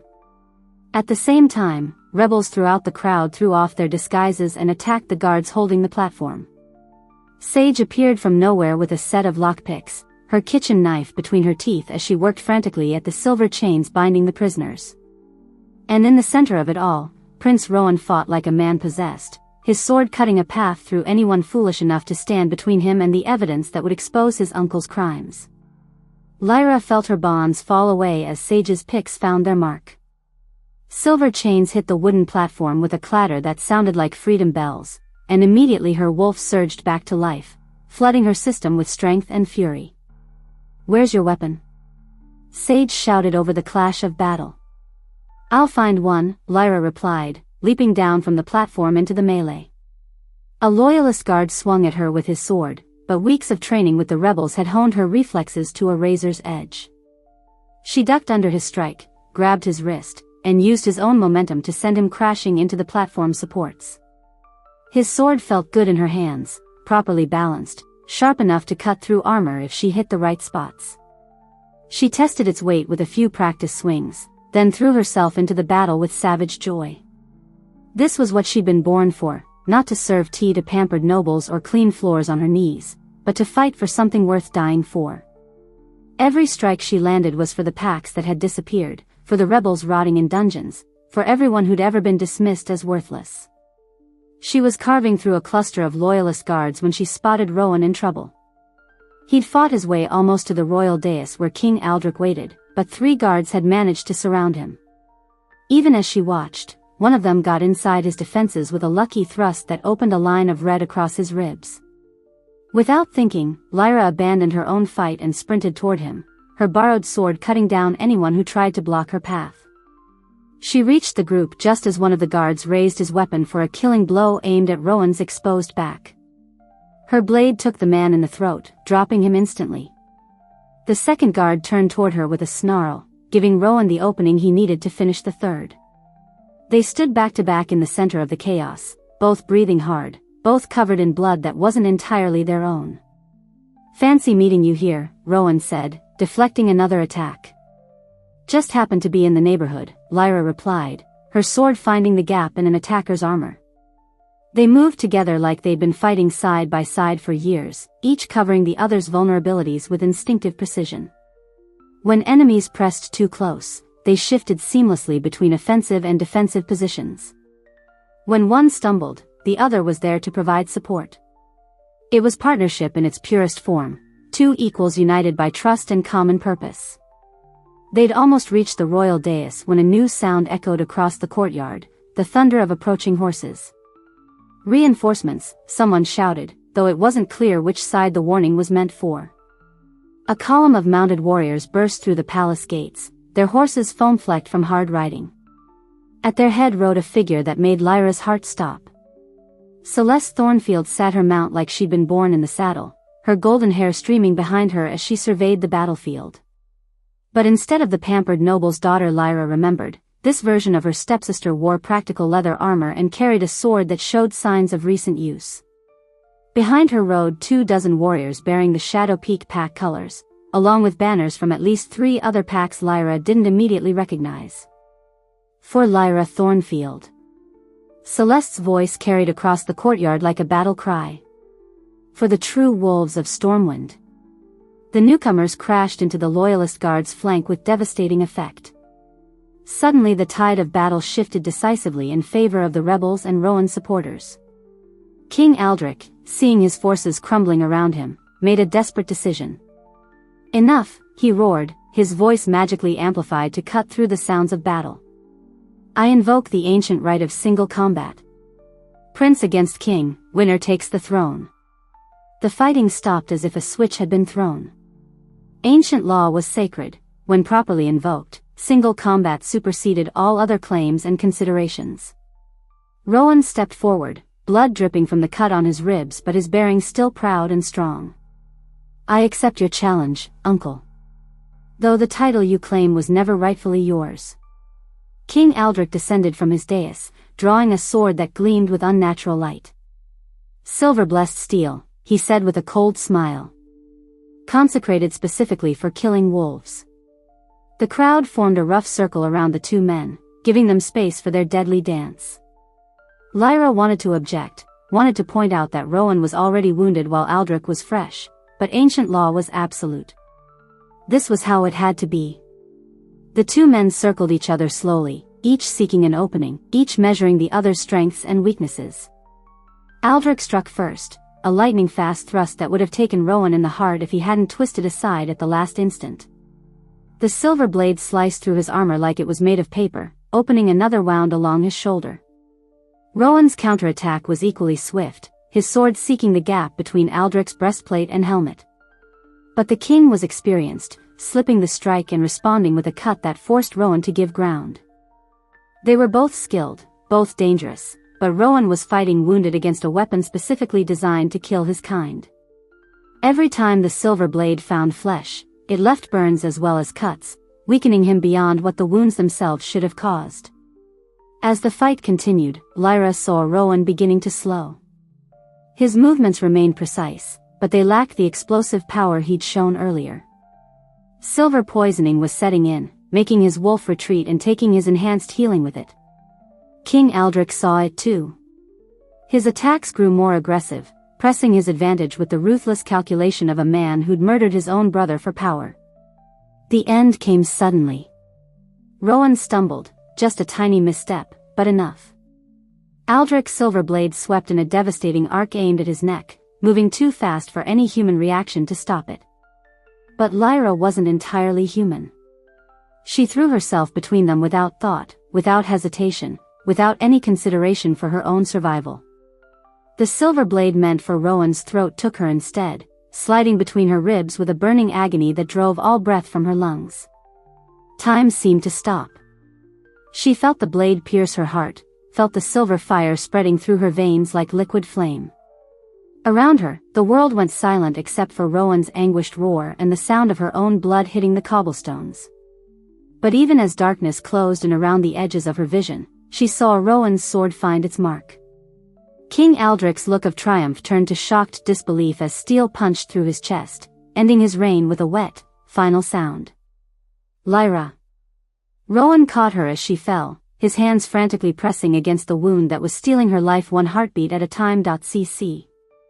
Did we win?" she whispered, tasting copper on her lips. "We won.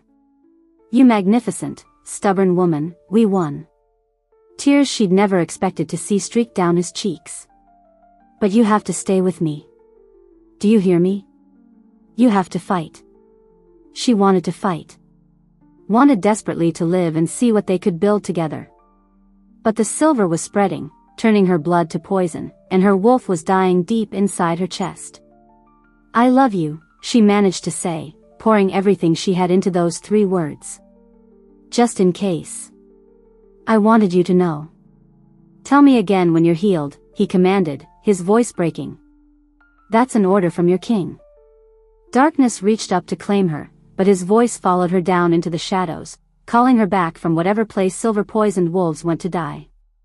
Chapter 8. The first thing Lyra felt was warmth. Not the burning agony of silver poisoning that she remembered, but the gentle heat of sunlight streaming through windows and the comforting weight of soft blankets. The second thing she noticed was the hand holding hers, calloused fingers interlaced with her own, thumb stroking across her knuckles with infinite tenderness. "Rowan?" Her voice came out as barely a whisper, throat raw from whatever healing process had brought her back from the edge of death. "Thank the goddess." His voice was rough with exhaustion and relief. "You've been unconscious for 3 days. I was beginning to think." She turned her head to look at him, and her heart clenched at what she saw. Rowan sat beside her bed in what appeared to be the royal chambers, but he looked like he'd been through a war. Dark circles shadowed his eyes, his hair was disheveled, and his clothes were wrinkled as if he hadn't changed them in days. "You look terrible," she managed, which earned her a weak laugh. "You nearly died saving my life. I think I'm entitled to look terrible for a few days." "The silver is out of your system, thanks to Sage's knowledge of healing herbs and Captain Darian's connections with pack shamans." Rowan's grip on her hand tightened. "But it was close, Lyra. Too close." She tried to sit up, pleased when her body obeyed without the screaming protest she'd expected. "What happened after? Did we really win?" "We won." Rowan's smile was the first genuine expression of joy she'd seen from him. "Aldrich is dead, his loyalist forces have either surrendered or fled, and the noble houses have acknowledged my claim to the throne. King Rowan." She tested the title, finding it suited him far better than the invalid prince role he'd played for so long. "It has a nice ring to it." "Does it?" "Because I've been thinking about that, actually." He stood and began pacing, a sure sign he was working up to something important.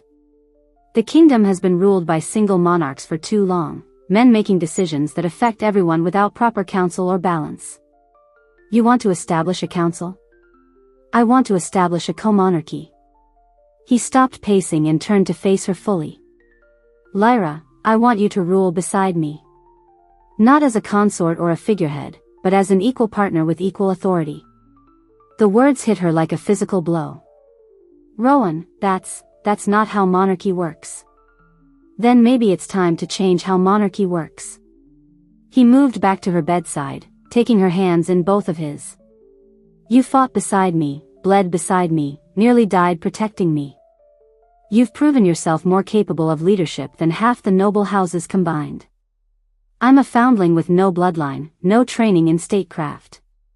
You're the woman who inspired rebels to follow her, who convinced enemies to become allies, who faced down a tyrant without flinching." His eyes blazed with conviction. "Bloodline doesn't make a leader, Lyra. Character does. And you have more character than anyone I've ever known. The noble houses will never accept it. The noble houses will accept whatever their rightful king decides. Besides," his smile turned wicked, "most of them are too busy trying to distance themselves from Aldrich's regime to object to anything I propose." Lyra stared at him, her mind reeling with possibilities. To rule as an equal, to help shape the kingdom's future, to ensure that what happened to the werewolf packs never happened again. "There's something else," Rowan said quietly. "Something more personal." "Which is?" He knelt beside the bed, taking her hands in his with the solemnity of a man making the most important decision of his life. "Lyra Thornfield, will you be my mate? Not for politics, not for alliances, but because I love you more than I ever thought possible to love another person?" The proposal hung in the air between them, simple and honest and completely terrifying. "Are you sure?" she whispered. "There's still so much we don't know about each other, so many complications. I'm sure that you're the strongest, most courageous, most beautiful woman I've ever known." I'm sure that I'd rather face any challenge with you beside me than rule the entire kingdom alone. And I'm sure that if you'll have me, I want to spend the rest of my life proving I'm worthy of you." Tears she hadn't expected blurred her vision. After a lifetime of rejection and abandonment, someone was choosing her not as a consolation prize or political convenience, but as a first choice. As the only choice. "Yes," she said, and felt something settle deep in her chest that had nothing to do with healing and everything to do with coming home. "Yes to all of it. The crown, the kingdom, you." His kiss tasted of joy and promise and the beginning of everything she'd never dared to dream possible. They were interrupted by a soft knock on the door. Captain Drake entered with his usual professional demeanor, but Lyra caught the hint of a smile playing at the corners of his mouth. "Forgive the intrusion, Your Majesty, but the preparations are complete." "Preparations?" Lyra asked. "The integration ceremony," Rowan explained. "We're officially incorporating the rebel forces into the Royal Guard, along with implementing the reforms they fought for." An hour later, Lyra stood on the palace balcony overlooking the same courtyard where she'd nearly died. But instead of an execution platform, the space now hosted a very different kind of gathering. Captain Darien stood at attention with the other former rebels, all of them wearing new uniforms that blended royal blue with the practical leather they'd worn as resistance fighters. Sage was there, along with Tobias and dozens of others whose faces had become familiar during those midnight training sessions. By royal decree, Rowan announced to the assembled crowd, "The men and women who fought against tyranny are hereby welcomed into service to the crown. Their ranks, their positions, their authority, all are preserved and honored." Cheers rose from the courtyard, but it was the pride shining in Captain Darien's eyes that made Lyra's throat tight with emotion. These people had been branded as traitors and criminals, but now they stood recognized as the heroes they'd always been. Furthermore, Rowan continued, "The reforms they championed will become the law of the land. Werewolf packs will be granted autonomous territories, the relocation camps will be closed permanently, and discrimination based on species will be punishable by imprisonment." More cheers, but these came from the werewolf population scattered throughout the crowd. Lyra saw faces wet with tears, hands clasped in thanksgiving, hope replacing the fear that had dominated their lives for too long. But it was the movement at the edge of the courtyard that caught her attention. Garrett and Celeste stood together, but their body language spoke of strain rather than unity. Even from a distance, Lyra could see the tension in their postures, the way they avoided looking at each other. "Trouble in paradise?" Rowan murmured, following her gaze. "Their bond was always shallow," Lyra replied. "Based on spite and convenience rather than genuine feeling. Real challenges have a way of exposing that." As if summoned by her words, Garrett looked up at the balcony. For a moment, their eyes met across the distance, and Lyra saw something that might have been regret flicker across his features. But then Celeste tugged on his arm, demanding his attention, and the moment passed. "Do you feel anything?" Rowan asked quietly. "Seeing him again?" Lyra considered the question seriously, examining her heart for any lingering attachment to the man who'd once been her everything. What she found instead was nothing. No love, no hate, no longing or regret. Just the mild interest she might feel for any stranger. "No," she said, surprised by how true it was. "Whatever I felt for him died the night he rejected me. I'm not even angry anymore, just grateful that his betrayal led me here." "Good," Rowan said, slipping his arm around her waist. "Because I have plans for you that don't include pining over unworthy former mates." The week that followed passed in a blur of activity. The kingdom needed rebuilding, new policies needed implementation, and a royal wedding required planning. Lyra threw herself into all of it with enthusiasm that surprised even her. She worked with Captain Darien to establish training programs for integrated forces, collaborated with Sage on supply distribution for the freed werewolf populations, and spent long hours with Rowan learning the intricacies of statecraft and diplomacy.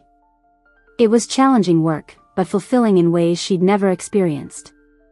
For the first time in her life, she was building something instead of simply surviving it. The mating ceremony took place under the full moon in the palace gardens, witnessed by hundreds of guests who represented every level of society. Instead of the traditional royal protocol, they'd designed something new, part ancient werewolf ritual, part royal tradition, part rebel innovation. Lyra wore a gown of deep midnight blue that Sage had somehow procured from the finest seamstresses in the kingdom.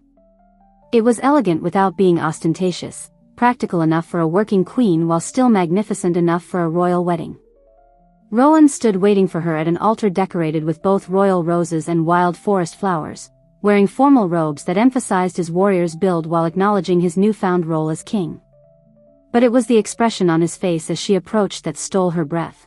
Wonder and love and gratitude all mixed together in a look that said she was everything he'd ever wanted and more than he'd ever dared to hope for. The ceremony itself was a beautiful blend of old and new. Traditional vows were exchanged alongside promises they'd written themselves. Ancient rituals were honored while new traditions were established. And when they finally kissed as king and queen, mates and partners, the cheers from the crowd could probably be heard in the next kingdom. The celebration continued late into the night, but eventually Lyra found herself alone with Rowan in the royal chambers that were now theirs to share. The crown felt surprisingly comfortable on her head, and the ring on her finger caught the candlelight like a promise made manifest. "Any regrets?" Rowan asked, pulling her into his arms. "Only that it took us so long to get here," she replied, then kissed him with all the love and gratitude and wild hope she carried in her heart. They were interrupted once again by Captain Drake, whose timing remained impeccable. "My apologies, Your Majesties, but there's something you need to see." He carried a leather portfolio that he set on the table with unusual ceremony. "We found this among King Aldric's private papers. It concerns Queen Lyra's origins." Lyra's heart skipped. "My origins? Perhaps you should read it yourself, Your Majesty." With trembling fingers, Lyra opened the portfolio and began to read. The first document was a birth certificate, written in formal court script. Luna Princess Lyra Moonwhisper, born to King Edmund Stormwind and Queen Selene Moonwhisper, first of her name. The words blurred as tears filled her eyes. She wasn't a foundling. She wasn't nameless or bloodless or unwanted. She was Rowan's cousin, she whispered. "King Edmund was your father's brother." "Keep reading," Drake said gently. The next document was a letter in King Edmund's hand, addressed to the Alpha of Shadow Peak. "Aldric has made his move against my family. Lyra is the only one who escaped. For her safety, she must be hidden among common wolves until the time comes for her to reclaim her birthright. She is the rightful Luna of Stormwind, the last of the Moonwhisper line. Guard her well." "I was never the substitute," Lyra said, wonder coloring her voice. "I was never second choice or consolation prize. I was the rightful Luna Queen," Rowan finished, his own voice thick with emotion. "Hidden away for your protection, but always meant to rule. Your father saved me. Got me out before Aldric could kill me with the rest of your family. And now you're home," Rowan said, pulling her close. "Finally, completely home." As dawn broke over the kingdom of Stormwind, King Rowan and Queen Lyra stood together on their balcony, watching the sun rise over lands they would rule together. In the distance, they could see the camps being dismantled, the roads filling with werewolf families returning to their ancestral territories, the kingdom beginning to heal from years of tyranny and fear. "What do you think?" Rowan asked, his arm around her waist as they watched their subjects begin another day in freedom. "I think," Lyra said, leaning into his warmth, "that this is just the beginning." And in the growing light of morning, surrounded by the sounds of a kingdom learning to hope again, the Luna Queen who had started as a rejected Omega smiled and began planning the future she would build with the mate who had chosen her heart over her crown, though it turned out she'd been born to wear both all along. Thank you for listening to this wonderful tale. Like, share and subscribe for more. Today is my birthday. Please say a word of prayer for me. Thank you so much. I love you all.